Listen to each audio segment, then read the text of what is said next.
qui a commencé à détruire. Hein. C'est la mobilisation sur place qui a fait que bon, les tracteurs sont partis. Hein. De protection, de biodiversité, mangrove, forêt géophysique, forêt sèche-là, des formes de botanique très très fortes comme on dit.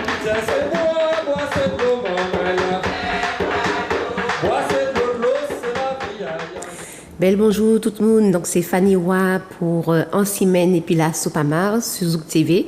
Donc nous remercions grandement Zouk TV.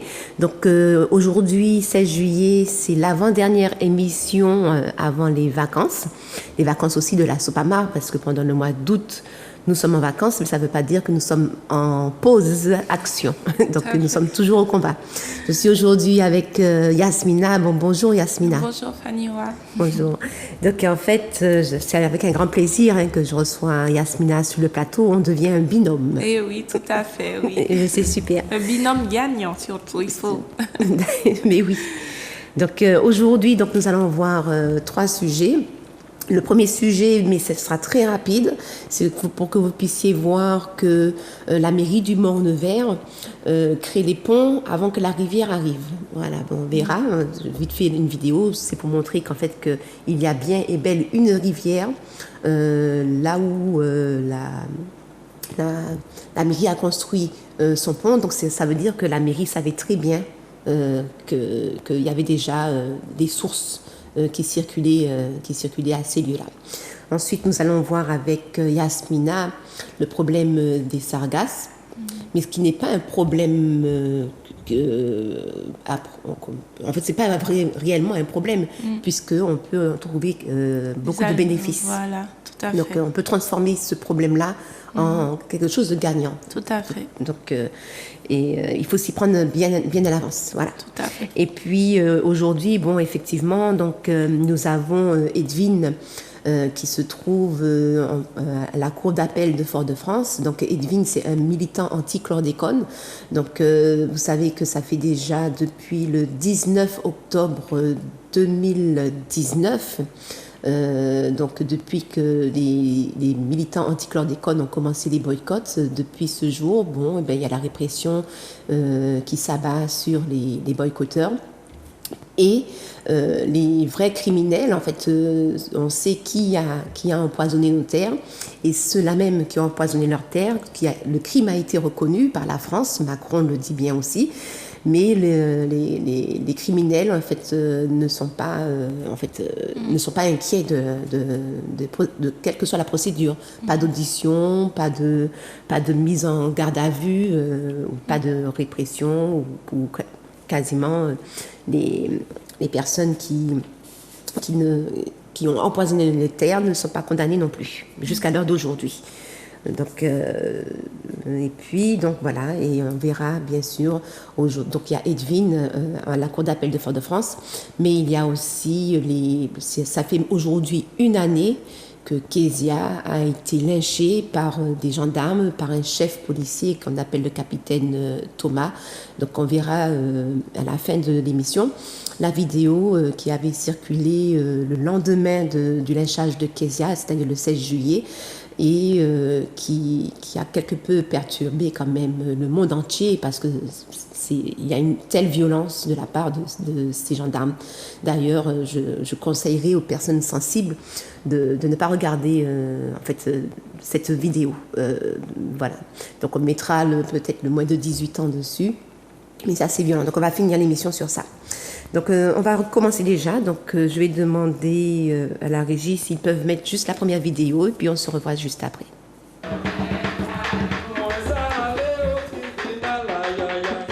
Nous dit comme ça, on était pour faire des études préalables avant de commencer les travaux. Il a dit, moi, fait tout le monde, oui, sous-préfet, préfet, là, il a montré, et il dit, maman, peut faire ça, fait moins. Oralement. Il nous dit, est-ce que tu n'as couru? Jusqu'à la rivière, là, avec la limite du pont, en disant qu'il va faire les études sur le pont, alors que la demande cas par cas dit qu'il faut une étude environnementale sur l'ensemble des 15 hectares d'assiette du projet. Et il est en train de faire un jeu malin pour nous dire mais en fait c'était juste une question sur le pont et donc on m'a dit de faire mes affaires sur le pont. Mais qu'on lui dise de faire ses affaires c'est une chose, on a un écrit nous, enfin on analyse le dossier demande à ce qu'il y ait une étude d'impact, non pas simplement à cause du pont, mais à cause des espèces, à cause de la rivière, à cause de l'étude d'impact, à cause du plan de prévention des risques, à cause de la compatibilité de certains éléments avec le PLU. Et il nous dit, mais non, tout ça, c'est rien. La seule chose qui m'intéresse, c'est le pont. Le pont va poser des questions, on va répondre aux questions sur le pont, mais tout le reste, je fais mes affaires. Et on a déjà vu qu'il y a 2 autres franchissements de petits ruisseaux ou de petites rivières qui sont en train d'être faits avec de l'aménagement d'eau pour pouvoir le faire, sans étude d'impact, sans consultation loi sur l'eau. Et ce n'est pas pour dire que l'étude d'impact est le point final, c'est l'étude d'impact qui doit déterminer les autorisations qui vont être données. Et en nous disant ça, et en nous disant j'ai pas fait d'étude d'impact, il dit les études d'impact ne sont pas faites et les autorisations ne sont pas données. Quand on lui demande mais c'est pas possible que vous avanciez, alors sans l'étude d'impact on va voir ce que ça donne, mais les autorisations, ah mais non, écrivez-moi, je vais voir ce que mon avocat m'autorise à vous donner. Et on est là dans un dialogue de sourds dans lequel il dit moi j'avance parce que il faut désenclaver les agriculteurs. Et donc quoi? Ça permet tout? Ça permet d'abîmer la rivière, ça permet d'abîmer les espèces qui sont ici, ça permet de faire tout son aménagement comme il le souhaite.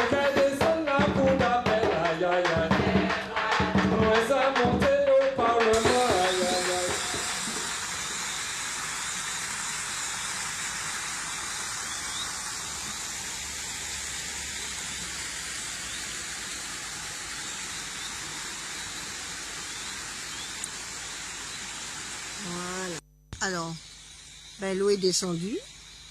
Et voilà. Ça a fouillé. Ça a bien fouillé en dessous.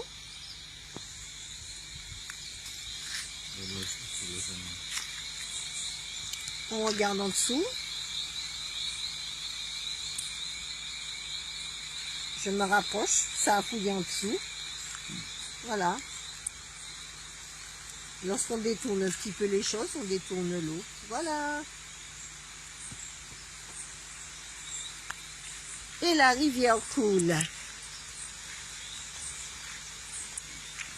Ça fait plaisir d'entendre la rivière.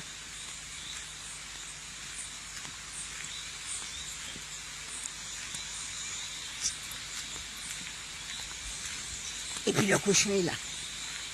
Oh boum.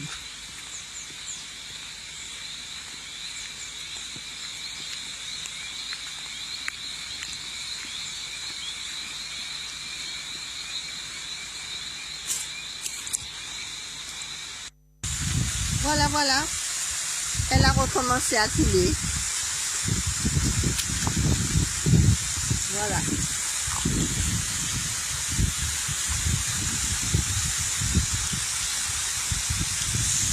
Elle reprend sa place.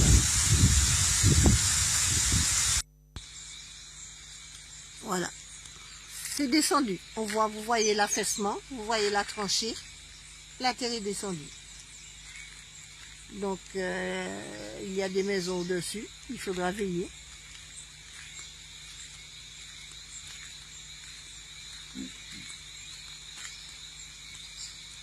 Eh oui, je pense que de temps en temps, il faudrait que la famille vienne un peu vérifier les choses, regarder les choses, regarder les dégâts, regarder l'état. Ça aussi, voilà, ça a vraiment fouillé. Je fais des petites vidéos. Voilà. Ça descend, et ça n'a pas fini de descendre. Ça n'a pas fini de descendre, ça descend, ça s'affaisse.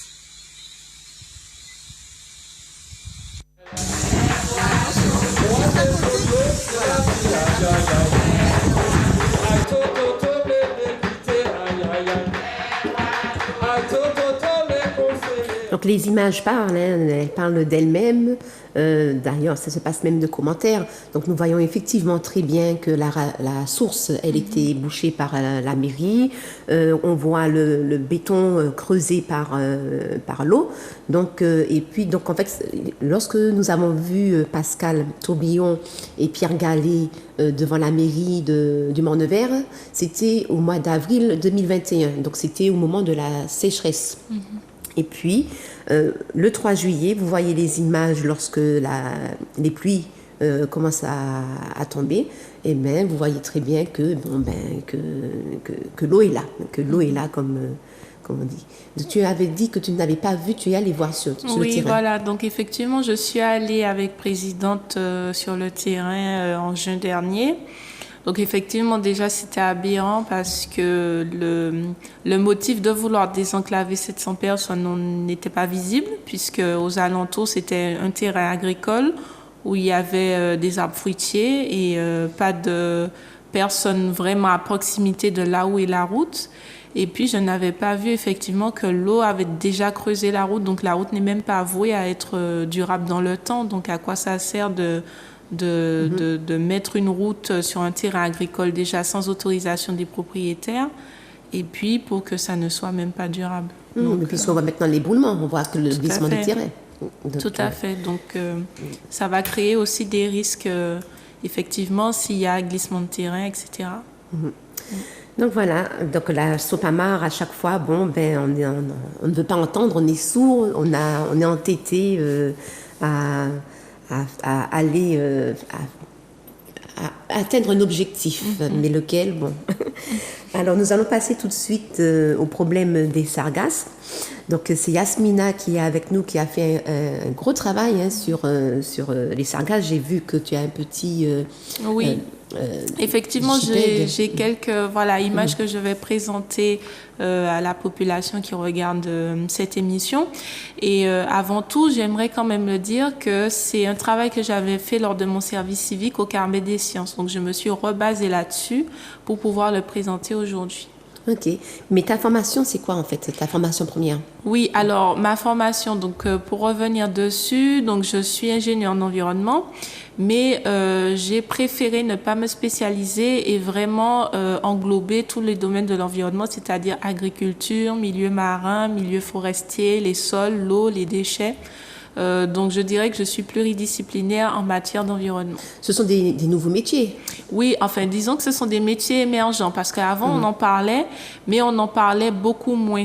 Alors qu'aujourd'hui, on se rend compte justement de l'importance de protéger l'environnement puisqu'effectivement, l'environnement, c'est la base même pour les populations, pour pouvoir se nourrir, pour pouvoir être en bonne santé. Surtout en Martinique où on a la chance d'avoir des plantes médicinales. Donc, il faut aussi savoir revaloriser notre biodiversité pour revaloriser derrière l'être humain qui puisse vivre en fait de ces ressources-là, sachant qu'il ne faudrait pas non plus créer une surexploitation des ressources. Il faut toujours rester mesuré. Ok, d'accord.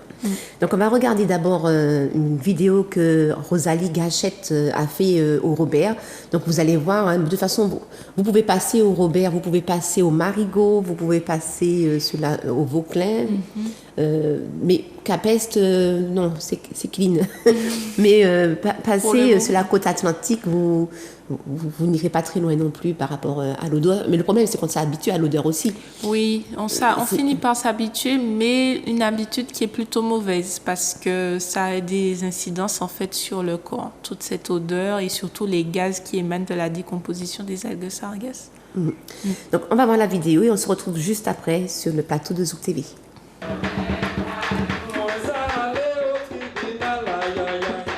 Est-ce que vous pouvez dire deux mots? Alors, j'aimerais quand même vous emmener sur notre site, madame. Eh bien, on y va.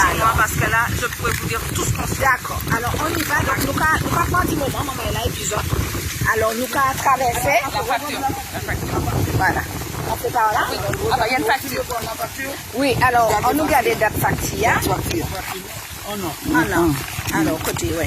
Regardez. Ok, donc bien, ouais, effectivement, nous pas faire publicité, mais quand même, c'est facture et acheter machine à laver. Machine à laver. Machine à laver. Voilà, en gros plan. Ouais, nous avons tiré nos et puis nous avons, ouais, effectivement, que le docteur a dit, médicaments, sargasses, hein. Il a dit ça, probablement dû, là, je capé, ouais. Au sargasses. Attends, Marie-Georges, là, comme ça. Là. Alors, là, comme ça, voilà. Probablement dû au sargasses. Donc, ouais, dû au sargasses. Voilà, et invalidante, voilà. Donc, il n'a qu'à respirer, effectivement. Toutes ces gens-là, même dans la même situation. Allez, nous allons, c'est maman là.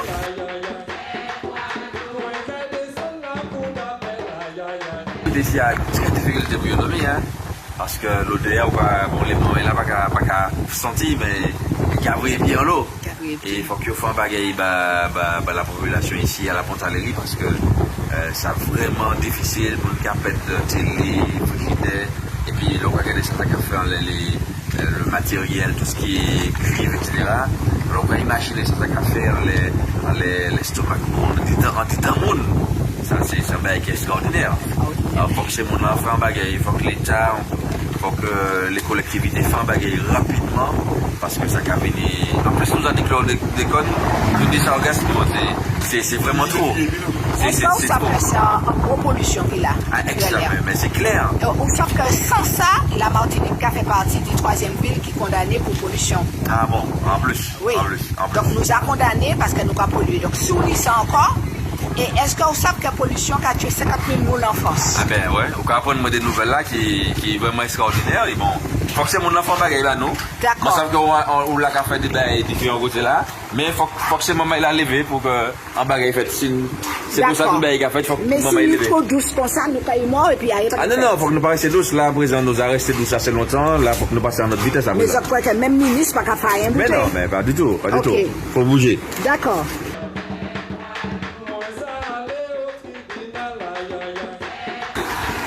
Rappelez-nous le prénom. Alors, Sonia. Sonia. Alors, depuis 2011, donc 10 ans, que nous souffrons avec les sargasses.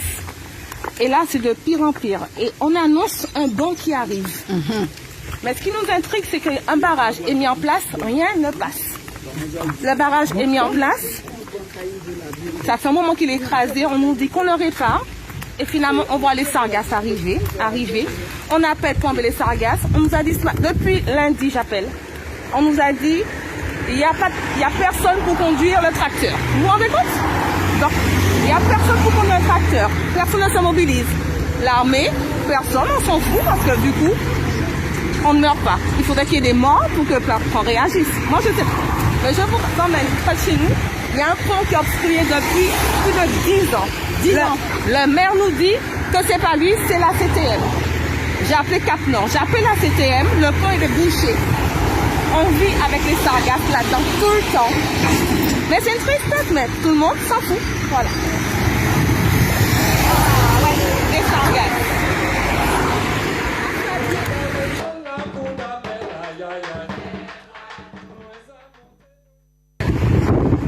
On vit avec ça depuis plus de 10 ans. Depuis plus de 10 ans? 10 ans. 10 ans. Ça vient, ça part. Et regardez, ça dégage. Le soir, je ne dors plus. On va descendre par là pour voir un petit peu. Eh bien oui, maman est là. Ça part en mer encore, hein? Non, mais là, il y a au moins. Alors, les tiges de fer, c'est 3 mètres. Regarde, 3 mètres de hauteur. 3 mètres de hauteur. Donc, on voit que le petit bout de il y a Enfin, au moins plutôt de 2 mètres profondeur. 50 de sargasses, d'épaisseur de sargasses. D'accord. Alors, maman est là, nous avons fait ça regarder déjà pendant que je n'ai allé faire nous garder. Effectivement, regarder le jour. Alors là, c'est un boucher dans le moyen.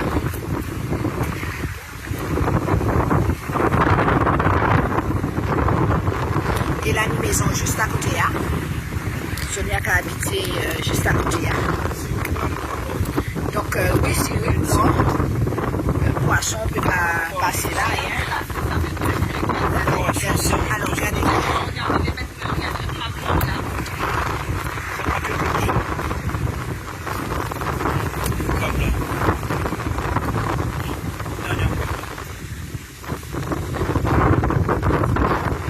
Regardez l'état martiniquais qui vivent. Alors que il y a un bouffi moun. Regardez l'état.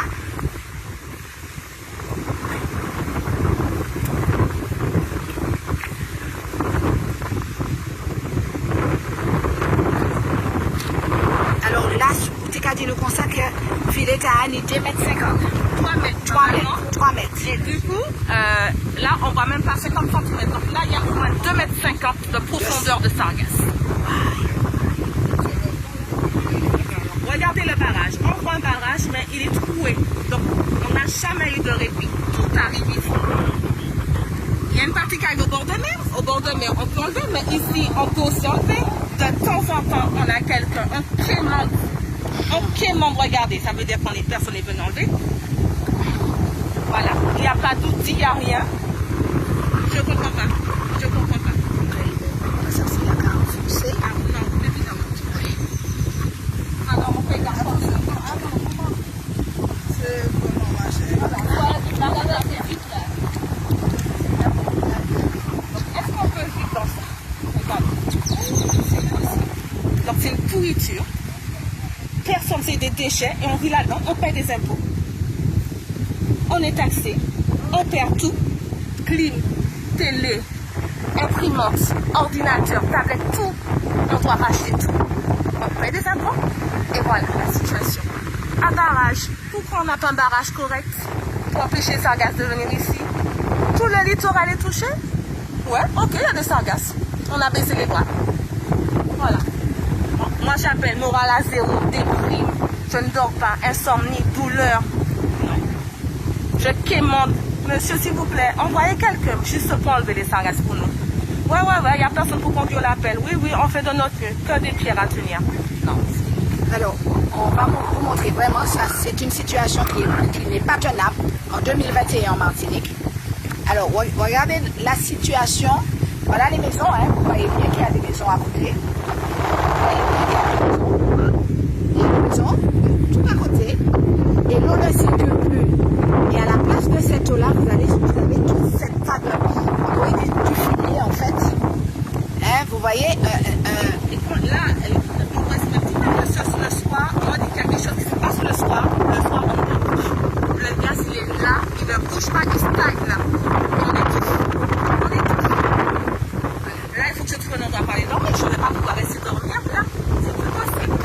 C'est plus possible. On nous dit, oui, dans la météo, l'air, etc., il faut s'éloigner des zones. On va où? Qu'est-ce qu'on nous propose? Rien. On s'éloigne. Éloignez-vous. Parce que il faut faire ce qu'on est.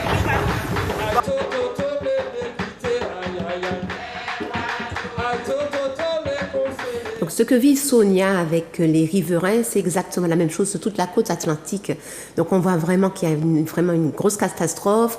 Les électroménagers qui sont obligés de racheter. Je ne sais même pas si les assurances fonctionnent. Est-ce que c'est pas une catastrophe naturelle? Bon, entre guillemets, c'est ça. Oui, donc, je te laisse la parole, Yasmina, parce que vraiment, pour que tu puisses nous expliquer les sargasses, c'est quoi, voilà. Et puis qu'est-ce qu'il en est. Il n'y a pas de souci. Alors, effectivement, on va un petit peu resituer tout ça au niveau des algues sargasses, puisqu'on en parle énormément, puisqu'elles arrivent sur le littoral, elles se décomposent, elles créent énormément de soucis. Mais avant tout, on va rappeler ce qu'est une algue sargasse. Surtout, c'est très important. Donc, j'appelle à la régie pour la première image, voilà, de ce qu'est une algue. Donc, qu'est-ce qu'une sargasse? Donc, effectivement, donc les sargasses, ce sont des algues brunes et qu'il ne faudrait pas confondre avec les herbiers ou les phanérogames qui, eux, sont des herbes sous-marines. Donc, la différence entre les deux, c'est que les algues, en fait, elles ont un crampon. C'est à partir de cela qu'elles vont pouvoir s'accrocher à un substrat ou Un substrat, c'est quoi? Alors, un substrat, c'est un support. Ok. Un support. Ou alors, les herbes marines, elles ont des racines. Donc, effectivement, les algues vont aussi faire la photosynthèse. Elles vont se nourrir elles-mêmes et c'est ce qu'on appelle l'autotrophie, le fait qu'elles fabriquent leur propre nourriture pour se nourrir. La diapo suivante. Donc, il faut savoir que les algues sargasses, en fait, il y en a deux espèces. Donc, il y a le nom scientifique Sargassum fluitans et Sargassum natans. Donc, en fait, ce sont des algues exclusivement flottantes et elles vont flotter grâce à des petites boules, puisque peut-être que vous avez déjà ramassé des algues sargasses et vous voyez des petites boules. En fait, ces petites boules, on les appelle les pneumatocytes et c'est grâce à ça qu'elles vont pouvoir flotter. On peut voir la diapo suivante.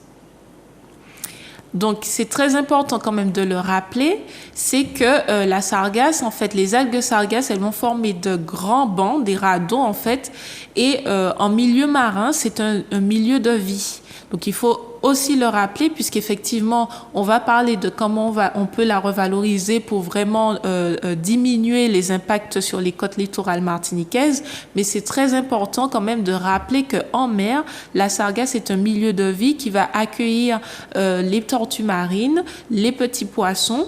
Donc, il y a un poisson caractéristique qu'on appelle l'istrio qui est de la couleur des sargasses, et ça doit rester quand même une zone de nurserie à ne surtout pas détruire pour la préservation de la biodiversité marine notamment. Diapo suivante.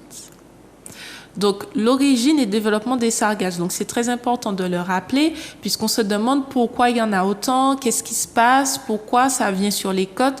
Donc, effectivement, au niveau de l'océan Atlantique, donc, on a une mer des sargasses qui se situe un petit peu au large, au niveau des Bermudes, triangle des Bermudes. Et en fait, cette zone-là c'est la partie en vert qu'on voit là. Alors, en vert, oui, et en rouge sur la photo de droite. Okay. Donc, en fait, les algues vont se concentrer à ce niveau-là, puisqu'on a un courant marin avec le Gulf Stream. Donc, on a un courant marin qui va favoriser la circulation des algues sargasses dans cette zone-là. Et les Antilles aussi se situent à ce niveau-là. Mais il y a un nom de la mer des sargasses. Oui, tout à fait. C'est la mer des sargasses. Okay. Tout à fait. Elle existe. Et c'est au niveau de cette mer-là aussi qui va former une grande zone de nurserie pour les tortues marines, comme je l'ai dit, mais aussi pour les anguilles qui sortent d'Europe pour pouvoir se reproduire et revenir en Europe. OK. Diapo suivante. Donc, qu'est-ce qui se passe? Pourquoi il y en a autant? Alors, en fait, les algues sargasses, il faut savoir qu'il y a une prolifération et il y a eu un gros boom. C'est-à-dire qu'avant les années 2010, il n'y en avait pas autant. Aujourd'hui, il y en a énormément parce qu'on parle de changement climatique. Donc, le changement climatique avec l'augmentation de la température qui pourrait avoir une influence sur le développement des algues. Mais il y a aussi ce qui se passe sur les terres. Donc, on a aussi la situation de l'agriculture. Donc effectivement, sur cette photo-là, vous voyez pollution diffuse. Donc la pollution diffuse, c'est lorsque, par exemple, au niveau de l'agriculture, vous utilisez des engrais, des choses comme ça. Et avec la pluie, en fait, on va avoir un lessivage de tous ces engrais-là vers le milieu marin. Et ça peut favoriser le développement des algues, puisque effectivement, les algues, pour se développer, elles ont aussi besoin de nutriments. Et lorsqu'elles trouvent ces nutriments-là dans le milieu marin, donc forcément, elles vont les utiliser pour pouvoir se reproduire de façon beaucoup plus importante. Donc, il y a cet aspect-là. Et il faut savoir également que il y a une étude qui a été menée par l'Université de la Floride et qui a démontré que avant 2010, il n'y en avait pas autant de sargasses et qu'entre 2010 et vers 2019, puisque c'est la date que s'est arrêtée l'étude, mais même jusqu'aujourd'hui, on a eu un gros boom de développement d'algues sargasses. Donc en 2010, est-ce que tu te rappelles un petit peu ce qui s'est passé au niveau du golfe du Mexique notamment? Non, tu peux le rappeler. Ah, oui. Alors, effectivement, donc ça, c'est une hypothèse, mais une hypothèse, effectivement, qu'on pourrait, peut-être des scientifiques pourraient travailler dessus, c'est qu'il y a eu l'explosion de la plateforme Deepwater Horizon.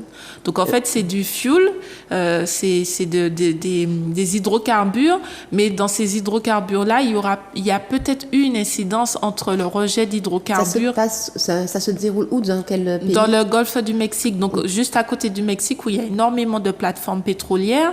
Et justement, avec cette extraction et puis la libération, effectivement, de l'hydrocarbure, ça aurait pu jouer aussi sur le développement des algues. Mais il y a aussi au niveau du Brésil, donc parce qu'au Brésil, il y a énormément de déforestation, donc énormément de lessivage des sols. Et lorsque les sols sont lessivés, il y a aussi des apports en nutriments. Donc effectivement, au large du Brésil, on a aussi un gros boom d'algues sargasses. Et avec les courants marins, les algues vont remonter vers l'arc antillais notamment. Donc en fait, le réchauffement climatique en soi n'est pas un réchauffement naturel. Alors effectivement, donc industriel. Effectivement, donc c'est une notion qui est quand même à prendre avec des pincettes parce que le réchauffement, le changement climatique est à la fois anthropique, donc d'origine humaine, mais aussi naturel, parce que la planète, elle a son cycle naturel. Elle passe à des phases glaciaires, des phases interglaciaires plutôt chaudes, mais là effectivement, c'est beaucoup plus lent. Voilà, non, là c'est plus rapide. Oui, pour la Terre naturellement, c'est beaucoup plus lent. Oui, tout à fait. Pour la Terre, c'est beaucoup plus lent. Mais là, à cause des des activités anthropiques, c'est devenu beaucoup plus rapide, puisque effectivement on a énormément de rejets de gaz à effet de serre avec les usines, etc., l'extraction de ressources naturelles, et ça crée un gros boom au niveau de la libération de gaz carbonique, qui a un rôle à jouer au niveau des gaz à effet de serre, qui, je le rappelle, sont les gaz qui permettent de piéger les rayonnements infrarouges émis par la Terre pour que cette Terre garde une température moyenne autour de 13-15 degrés. Donc c'est ça. Et donc quand on a énormément de gaz à effet de serre, donc on a cette couche de gaz à effet de serre qui devient de plus en plus épaisse, et le rayonnement infrarouge émis par la Terre est de plus en plus piégé, ce qui favorise l'augmentation de la température. Donc ça, c'est une hypothèse aussi qui amène à l'explication de la prolifération des algues sargasses. Plus le déboisement dont tu parlais tout à l'heure là. Exactement. Donc il ne peut pas absorber l'excès de carbone qui est produit par l'être humain. Tout à fait. Donc effectivement, on comprend que la prolifération des algues sargasses, c'est changement climatique, c'est la pollution diffuse avec les activités anthropiques au niveau des engrais, etc. Et c'est également la déforestation et probablement l'extraction de ressources pétrolières. Quelle catastrophe. Et oui, tout à fait. Donc on continue? Oui, on va continuer. Donc la diapo suivante. Donc la problématique des sargasses. Donc effectivement, quand les sargasses arrivent sur les zones littorales, donc elles vont se décomposer avec l'oxygène, les rayonnements solaires, et elles vont libérer des gaz tels que l'hydrogène sulfuré H2S et l'ammoniac NH3. Donc ces gaz sont toxiques à certaines concentrations, et elles vont impacter la santé humaine, notamment au niveau de la respiration, de la gorge. Donc ça peut créer des maux de gorge, ça peut créer des difficultés respiratoires, et ça peut avoir aussi un impact sur le système. Qu'est-ce qui sent le pourri? C'est l'H2S? Oui, tout à fait. Donc c'est l'H2S, c'est le soufre en fait. C'est le soufre puisque c'est de l'hydrogène sulfuré, donc ça va se dégager. Donc c'est assez volatile, ça va se dégager, mais avec autant d'algues sargasses, effectivement, c'est une très forte concentration. Tout à l'heure là, on disait hors antenne qu'effectivement que l'odeur, à force d'être au final, on ne sent dans plus. l'odeur, eh bien peut-être que le corps se protège tout seul, et puis on ne sent plus réellement l'odeur. C'est ça, exactement. Donc le corps s'habitue à l'odeur, mais effectivement, ça ne veut pas dire que c'est bon pour nous, puisque est-ce que notre système olfactif n'est pas atteint à ce moment-là? Et puis ça reste quand même, comme Marie-Georges le disait sur la vidéo, ces problèmes respiratoires, le médecin l'a dit que c'est probablement dû aux sargasses. Donc il faut que la population fasse attention, mais elle fait attention, mais comment? Parce que faut s'éloigner. Voilà, il faut s'éloigner. Est-ce qu'ils ont des endroits où loger autre que le littoral? Donc c'est un cri à l'aide. Au plus simple. Sonia disait que il y a des tracteurs, donc il y a les machines. Il y a les machines. Pourquoi il n'y a personne pour utiliser les machines pour enlever les sargasses? Oui. Autrement, il y a le filet aussi. Donc, on voit le filet sur la vidéo. Il est quand même à 3 mètres de profondeur. Et nous voyons les sargasses qui sont au même niveau que les boules, les bouées de ces filets. Donc, en fait, le problème des habitants des riverains, c'est que les sargasses ne sont pas ramassées avant qu'elles s'échouent sur la plage. Tout à fait. Donc il y a le matériel. Il y a même une machine qui peut ramasser les sargasses depuis le large, mais on n'utilise pas. Qu'est-ce qui se passe? Alors, effectivement, il y a plusieurs volets.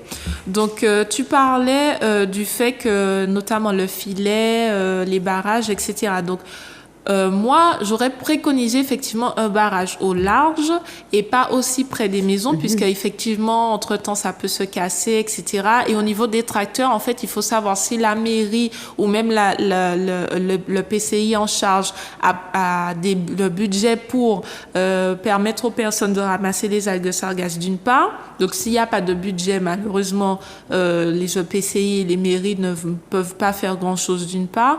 Et puis, d'autre part, en fait, les ramasser, mais pour les mettre où? C'est ça le souci aujourd'hui en Martinique, parce que on parlait... On peut transformer la sargasse. Exactement, donc on verra ensemble, mais parce qu'on parlait des déchets, et on voit aussi que les sites de stock de déchets commencent à être saturés. La sargasse aussi, n'oublions pas, elle est aussi riche en métaux lourds, parce que lorsqu'elle est au niveau du milieu marin, il y a quand même des métaux lourds, notamment l'arsenic, donc il faut faire attention de où on va la stocker et comment on va la revaloriser également. On avait parlé des métaux lourds la semaine dernière. Exactement. Donc, si vous voulez regarder voilà. l'émission sur les métaux lourds, oui. donc vous pouvez voir celle de la semaine dernière. Voilà, tout à fait. Et puis, le bateau, alors oui, il y a des personnes qui ont déposé brevets et des projets pour pouvoir utiliser leur bateau qui ramasse la sargasse. Donc, c'est là aussi où on fait quand même un appel, que ce soit aux élus, aux EPCI, aux mairies, puisque justement, on n'a pas de nouvelles sur ces dossiers-là. Pourquoi ces dossiers-là ne sont pas acceptés? Pourquoi on n'aide pas ces personnes-là à pouvoir en faire une activité, même si c'est une activité plus ou moins estivale, puisque les algues de sargasse, c'est pas toute l'année. Donc, pouvoir en faire une activité et puis pouvoir aussi libérer des fonds pour protéger les côtes, protéger la population et permettre à l'émergence de nouvelles initiatives de revalorisation d'algues de sargasse. Je vois par exemple à Grand-Rivière, le port de Grand-Rivière, qui en permanence ensablé, il y a justement des infrastructures pour pouvoir en permanence désensabler. Oui. Bon, ça coûte cher Oui. à la communauté, ça coûte plus de 10 000 euros par mois.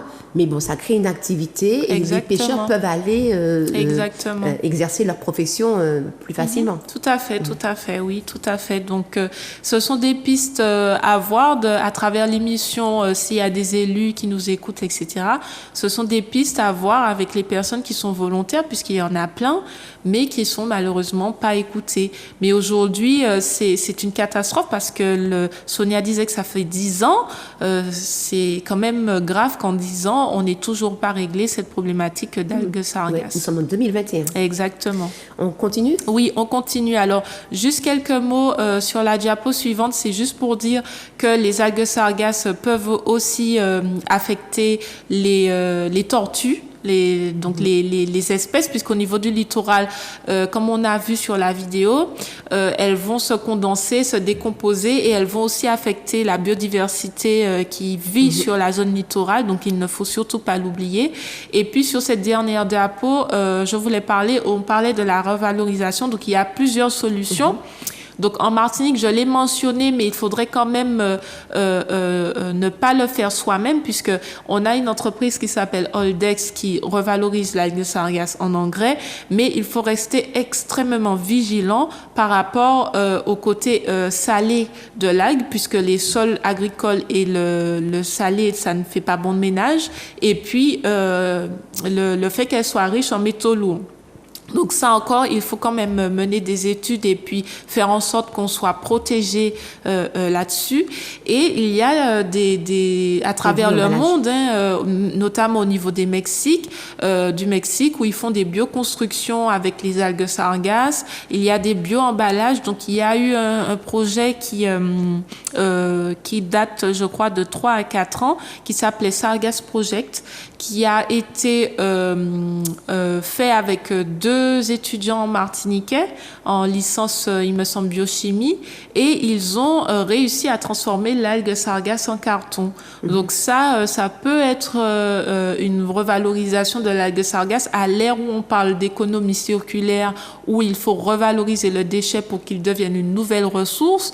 Donc faire en sorte que l'algue sargasse soit transformée en carton et puis éviter tous les sachets plastiques, etc. Pourquoi pas? Donc ça aussi, ce sont des initiatives à promouvoir. On peut utiliser effectivement l'algue sargasse en pharmaceutique et en cosmétologie, mais aussi en biocarburant. Donc il y a une transformation de l'algue sargasse en biocarburant qui a été réalisée par un Africain notamment. Donc, pourquoi ne pas se baser, par exemple, pour ce type d'initiative-là? Donc, moi, à titre personnel, donc c'est une idée que je partage, ce n'est pas privé. L'H2S, il y a des moyens, en fait, de séparer la molécule d'hydrogène de la molécule de soufre. Et l'hydrogène est utilisé comme biogaz, en France, notamment pour le transport en commun. Donc, pourquoi ne pas, justement, travailler sur une filière filière de valorisation de l'hydrogène pour permettre les transports en commun, sachant aussi que le soufre peut être valorisé puisqu'on utilise le soufre pour les articulations notamment. Donc, si on peut arriver à contenir le soufre sous forme assimilable en petite quantité pour le corps. Les articulations du corps humain. Voilà, c'est ça, exactement, exactement. Donc, comme ça, on pourra et revaloriser l'hydrogène et revaloriser le soufre, bien que là, c'est sous forme de gaz. Donc, il faudra voir un petit peu comment ça se déroule. Voilà, donc comme on disait au début de cette partie de l'émission, ce problème-là, on peut quand même le valoriser pour qu'il puisse être un bénéfice pour l'être humain. Tout à fait. Et protéger aussi la vie. Exactement. Sachant que j'ai même oublié un exemple, il y a une petite entreprise qui a revalorisé la sargasse dans les lunettes, donc avec petite décoration. Voilà, donc ça aussi, ça peut être intéressant. Donc on fait fonctionner au niveau des arbres, quoi. Voilà, exactement. Oui. Ok, ben je te remercie beaucoup. Donc ce qui est possible de faire en fait en réalité, c'est ramasser la sargasse depuis le large et puis le transformer assez rapidement. Exactement. Voilà. Et pour que les riverains ne puissent pas avoir ce désagrément qui est très coûteux au niveau matériel, puisqu'ils sont obligés en permanence. Et de la santé. D'acheter du matériel, mais de la santé. Donc on a vu au début de l'émission électroménager et après on a vu aussi les conséquences qu'il y a sur la santé. Sur la santé. Tout à fait. Et c'est pas qu'un être humain, c'est toute la vie, que ce soit les plantes, la faune, la flore. Donc, voilà. Oui. Ok, ben merci beaucoup Yasmina, on en apprend toujours, c'est intéressant.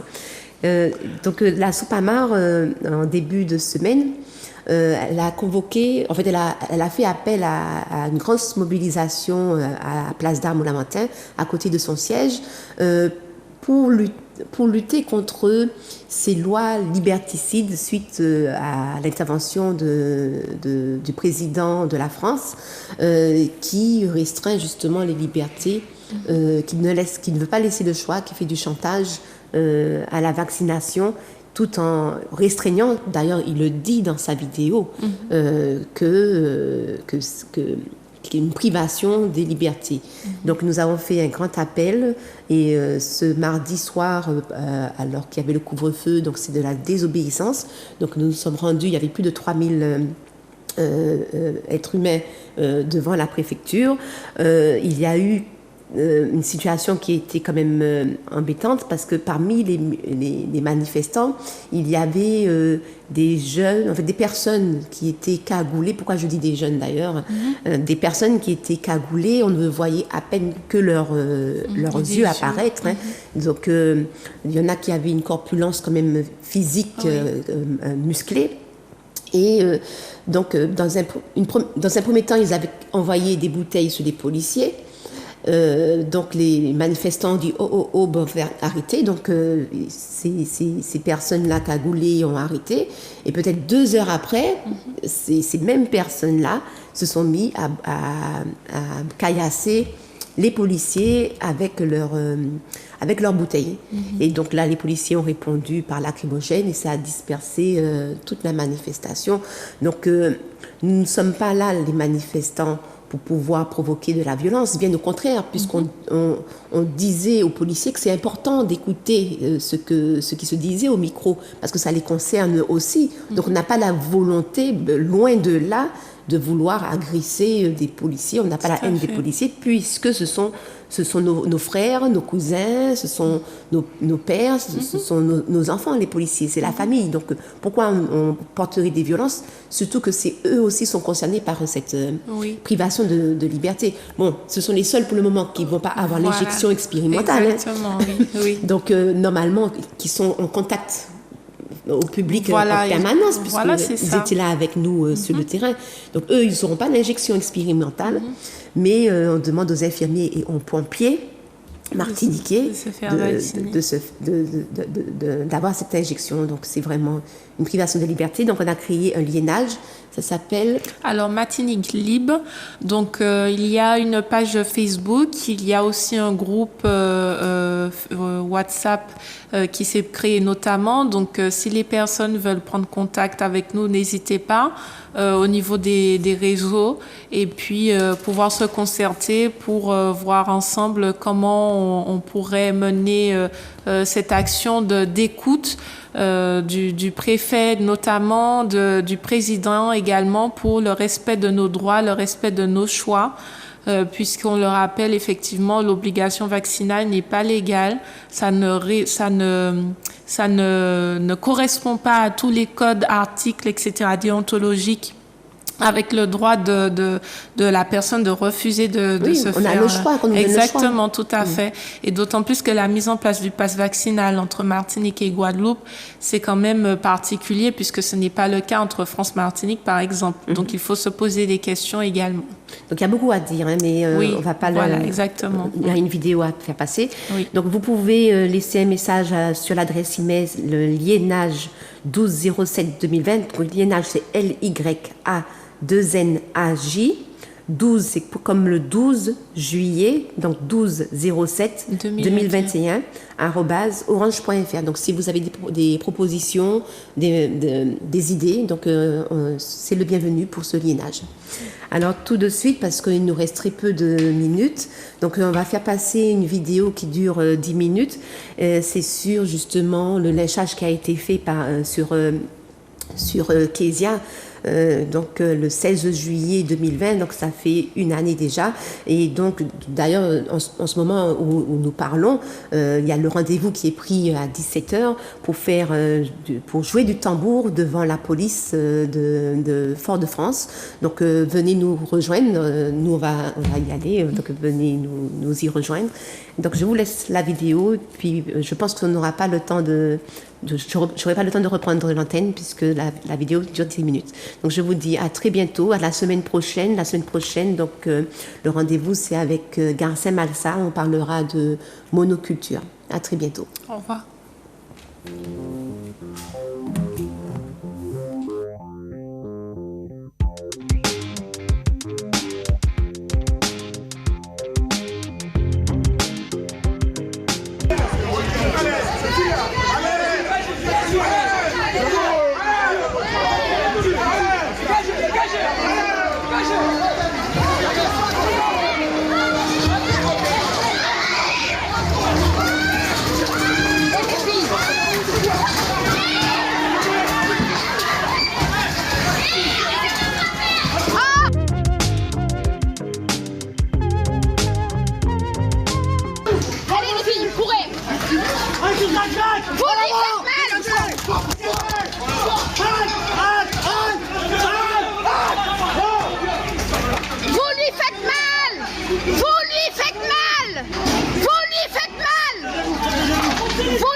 Quand malmené, monsieur.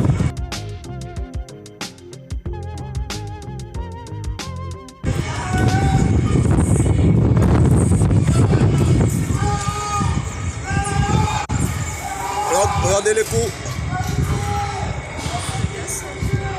Il saigne. Il saigne.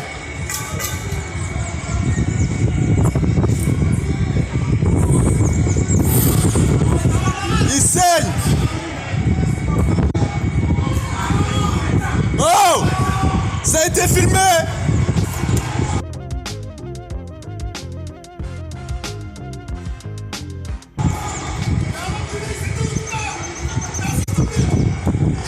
T'es un fils de pute! C'est enregistré!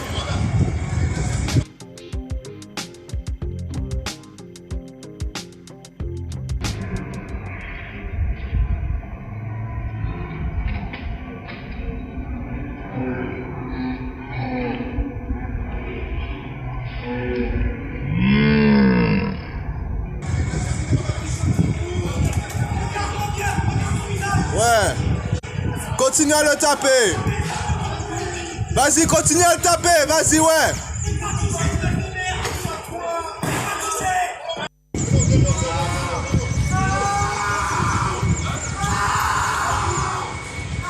Il tape à plusieurs.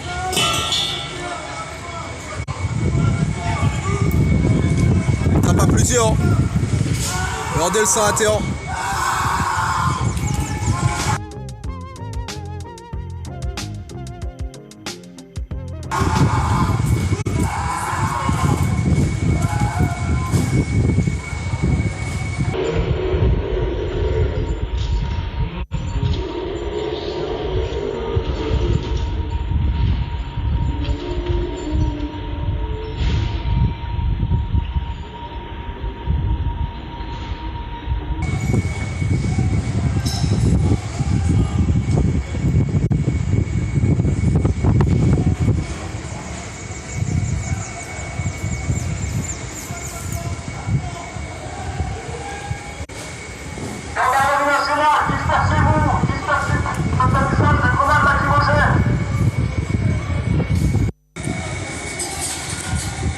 C'est bien, nettoie le sang comme si de rien n'était.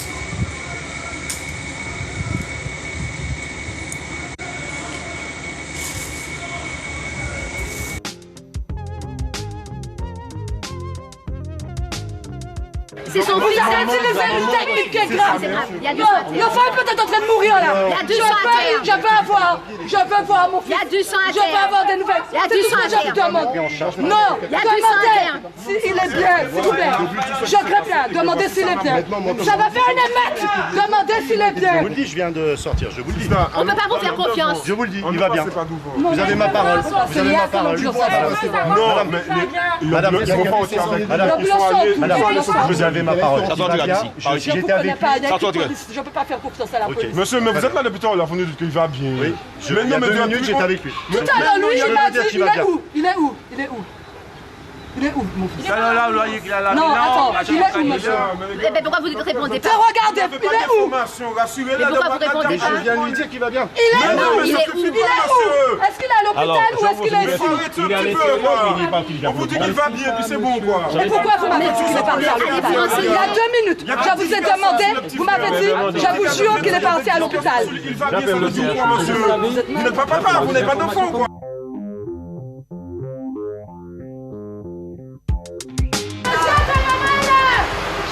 Kezia, nous sommes avec toi.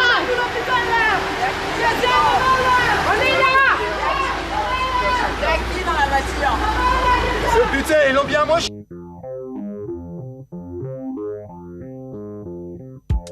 Les gars. C'est qui? Son fils. Ah ouais, ils l'ont bien moché, les gars. Va lui montrer, va lui montrer. Oui. On est là.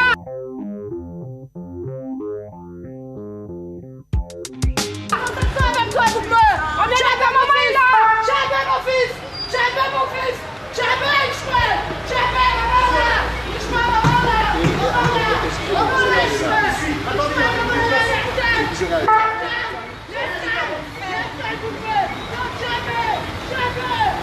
Attention, madame. Attention. Madame.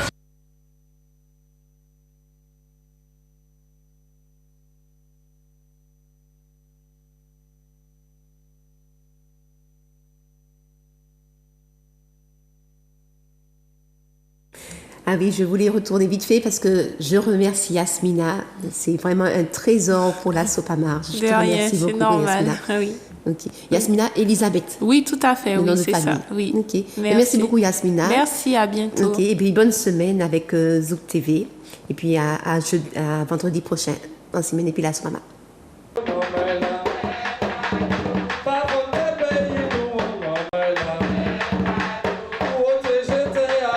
Vous avez déjà commencé à détruire. C'est la mobilisation sur place qui a fait que les tracteurs sont partis. De protection, de biodiversité, mangrove, forêt géophysique, forêt sèche canal, des formes de botanique très très fortes comme on a dit.